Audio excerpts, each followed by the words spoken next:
Hello boys and girls, and welcome to the JackFrags channel. Today I'm bringing you a new video about how I think Battlefield 3 can be improved. So I'm going to keep this as short as possible because there's quite a few suggestions and bug fixes mentioned there. I think Battlefield 3 is already a very good game. It's probably the best multiplayer first person shooter that's come out since Counter-Strike was released. I've played over 170 hours so far and it's a superb game. But I think there are a few things that could be added, some bugs that can be fixed to make it that perfect little peach. So you might not agree with everything that I say, and maybe I've missed out some things here and there, but I think it's a pretty good list of changes and additions. And if you have any suggestions or any bugs that I've missed, then please mention them in the comments below. So I'm going to start off with a battle recorder and a spectator function. Modern Warfare 3, Counter-Strike Source, Team Fortress 2, even Halo Reach on the consoles, they have a pretty elaborate spectating and recording system. So in order to record your gameplay footage, you have to be running software like Fraps or DxStory if you're on the PC, or you have to have a HD PVR recorder if you're on the consoles. And not everyone can afford to do that, not everyone has the right hardware to do that. So having a battle recorder and a spectator function would be pretty cool. I think it would be a welcome addition by a lot of the scene. As an example for you, perhaps in 1984 Billy in Australia was the first ever person to do a zook. He got in his jet, he flew up into the air, he jumped out, he shot down 3 jets with an RPG, he did a backflip and he got back in his jet and flew off into the sunset. But he wasn't recording with Fraps guys, he didn't get the footage. If we had a battle recorder, Billy would be forever immortalised. But sadly it didn't happen. Okay, next. New maps. So the more maps the better in my opinion. I wouldn't mind seeing some old maps like Cuba Dam, Dragon Valley from Battlefield 2, perhaps Eureka Harbour from Bad Company 2, snow maps, nighttime maps. There's also been a rumour about an American DLC map pack, which sounds really cool, and it's supposed to be infantry maps and they're great, so I'd love to see that. The next suggestion is a new game mode. So Battlefield has never really had a Counter-Strike style round base mode with 2 bomb sites, and I think it misses out on that. I think that would be really cool to see that in Battlefield 3. So you have maybe 4 or 5 small maps, they've got 2 bomb sites and it's a round based system, so if you die you have to wait until the next round before you can play again. And I think it would lead to some interesting matches, some great tactics with all the destructible environments that Battlefield 3 has, and it would definitely increase the demand for competitive play in Battlefield 3. Next on the list is voice over IP for PC users. So the Xbox and recently the PS3 have a way of chatting to each other. At the moment, if you're on PC and you join a big server, and you're not using Ventrilo or you're not playing with friends, you've got no way of speaking to your teammates without typing to them. So obviously if we could communicate via microphones, that would be a great feature, and I think that needs to be in the game really. That should have been one of the primary things to have in the game. Okay, up next we've got the weapon attachments. So apparently DICE are actually working on these for the next patch. They're going to do a complete reworking of all the weapon attachments and balance them per weapon rather than being like a global thing, which is really cool because at the moment you just see people running around with silencer, foregrip and a Cobra sight, and basically everyone uses it because it's pretty much the best combination of recoil and accuracy, and it gets a bit boring. Everyone just goes with it because they know it's the best, so it'll be nice to see those reworked. Also a quick point about the bipod, seeing as I'm talking about weapon attachments. We need to have a button which deploys the bipod. So if you've used it yourself, you've probably noticed that it's a bit buggy. Sometimes you'll right click and it'll aim down the sight when you mean it to get the bipod out. Sometimes the bipod will come out when you don't want it to and it'll end up getting you killed. So if we had a button to deploy it and undeploy it, that would fix all the problems with that. A friend also had a suggestion for me.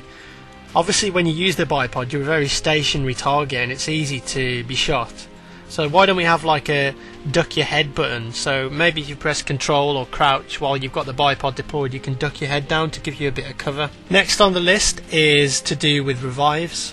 So you probably noticed that when you get shot in Battlefield 3 and you get revived, you have the option to decline the revive or to accept it. If you accept it, your character stands up. what if I want to accept the revive and stay prone on the ground? So as an example, I've just been shot and I know there's a couple of guys around the corner, there's bullets whizzing around everywhere, and I know that if I stand up I'm just going to get shot again, which happens, you go up and down, so there should be an option to accept the revive but stay prone on the ground. Next on the list is the user interface. So at the moment the UI in the game is functional, but I think it could have a bit more work done to it to make it perfect. It seems quite rushed at the moment, and hopefully they're going to make some changes to it. I actually saw this on Reddit. Some guy's done some epic work and put like a concept up of what he thinks it should look like, and I have to agree with him. I think that looks pretty good, and that's a much better system than what we have at the moment. I don't know if this is by the same guy as well, but this is also a concept for a new map. So you may have noticed that the map seems very cluttered and it's kind of hard to tell what's going on in a short period of time. So maybe something like this would be better than what we have at the moment. The next one's a little one. It doesn't really bother me, but why can't you see your own ping? Some people might get annoyed with it. You can see everyone else's ping, you can't see your own. Moving on to bad luck deaths. So there's a lot of time when you'll like vault over an object, or even sometimes you can just run into someone and you'll get a message saying bad luck, you have died of dysentery, or something like that. It normally happens when you're running around scenery that's been blown up, or actually happened to me the other day. I was just running down a rock and I ran into someone and it just insta-gave me, just first row darred me, and then I was dead. Bad luck deaths, they need to be out of the game. The next one is fall damage. So I think the fall damage needs to be reduced significantly. Sometimes I've been on like 40% health and I just step off like a 3-foot drop and it's just like suicide. Really, I should be able to just step off like 3 feet and not die. That needs to be significantly reduced, the fall damage. The next one's a big thing for me because I think it really breaks up the gameplay, and it's the ability to go prone and then back up into a wall. And you can't see it yourself, but half of your character model actually clips into the wall, so that means that you're hard to see and people can only shoot half of your body. So what does that mean? Well, it encourages camping, it looks stupid, and it ruins the immersion of the game. Why not just make those walls solid so you can't crawl into them? It doesn't really make sense to me why that's an option. It just seems like a bug more than anything, but that needs to be gone from the game. Another point here is about movement.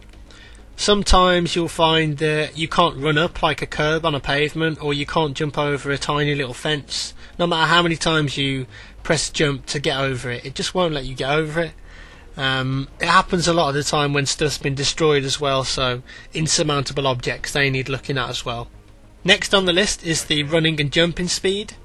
So some people know this already, but if you sprint and jump occasionally, you end up travelling faster than someone who's just sprinting. I think it's probably just like an oversight by the developers why it's like that, but that shouldn't be in the game. Whether you're sprinting and jumping, you should run the same speed as just sprinting. It just seems like a little bug that's going to get abused, so that needs to be gone. Next we've got the recon equipment. So when you play as a recon, you get the soft land, the TUGS and the spawn beacon, and I found that there's a lot of places on the map where I can't actually put these things down, so you'll be running around even on flat ground and you won't be able to put the soft lamp down or the spawn beacon down. Even though there's loads of space there, you just can't put it down, so they seem really buggy. They need looking at. The tactical light, it's still far too bright in my opinion. It's like the guy's got a personal sun in his pocket, a little ball of sun that he pulls out, and you can't even see people sometimes, it's that bright. Apparently it was nerfed in a patch beforehand, but it's still far too bright. People don't pick a tactical light because they want to like find their way around easier. They just pick it to annoy people. It's too bright, that needs to be toned down. The next one is to do with squads. So there shouldn't be a limit to the number of squads that can be made. You should be able to create your own squad and you should be able to call it whatever you like and invite people to it. The next one's to do with kill cams. So when you die in Battlefield 3, if you're on a normal server, you get this like 5 or 6 seconds where you have to watch the guy that killed you. And in this period of time on the PC, you can't press escape, you can't quit the game, you can't go into your options and customize, and you can't talk to people. It just completely locks you out and takes control away from you. Why is it like that? It doesn't need to be like that. Also, when the game has ended, it would be cool to have like a little chat box where you can talk to the other team. So whether it's to just give some friendly banter or just say good game, every other game has like a chat box on the PC when the game's ended pretty much, so why doesn't Battlefield 3 have it? So in the last section of the video I'm going to be talking about some points with the air vehicles in the game. The first one is to do with the F-35. So in my opinion the F-35 is massively underpowered compared to the Russian jets, because it doesn't have a button to toggle between flight mode and hover mode. So you might be flying after some guy in a jet and he does a really tight turn and you try and do a tight turn as well, so you decelerate and turn, but instead of doing a nice tight turn to keep like behind him, your jet will just slow down and you'll go into hover mode, and then you're just a sitting duck. For a good pilot, for a soft lamb javelin team, we need a button to change between flight and hover mode, and that'll make the F-35 a lot better than it currently is. Next up is the attack helicopter for the Russians. So the HAVOC flies like a bathtub compared to the Viper. I think in terms of manoeuvrability they should be the same, simply because the Viper is so much better at the moment. There's a lot of videos on YouTube where you can see that there's a massive difference between the manoeuvrability, so I think the HAVOC needs a bit of tweaking, and it needs to have a bit more responsiveness to the controls. Also, sort of related to the transport helicopters, they need more driver assist points. It goes for the Amtrak as well. I think DICE have actually said that they're buffing it to 50 assist points per kill, which is great, and I hope it stays that way. The final point I'm going to make is what I'm going to call the jet ceiling stall. So you might notice that if you fly high enough in the jet, you get to this point where you completely lose control. You can't turn left or right, you can't go faster, you can't slow down. You just have to wait until the jet slowly descends, and then eventually you get control back. And I think I understand why they've done it, because obviously the engine has limitations. You can't keep going up and up forever. But instead of stalling your jet and making you a very easy target for someone behind you, why not make it like the out of bounds area? So when you get to a certain point out of bounds, your screen goes black and white and it says you've got 10 seconds to get back to the fight, otherwise it just kills you. So make it like that, so you can do a quick turn, get back into the fighting zone if you will, and be on your way instead of completely stalling your aircraft. And that's pretty much it for the video, guys. I tried to make this list as comprehensive as possible, but as I said, I may have missed some things out, so if you've got any suggestions then please leave it in the comments. So thanks for watching, guys. Hope you enjoyed it, and I will see you in the next one.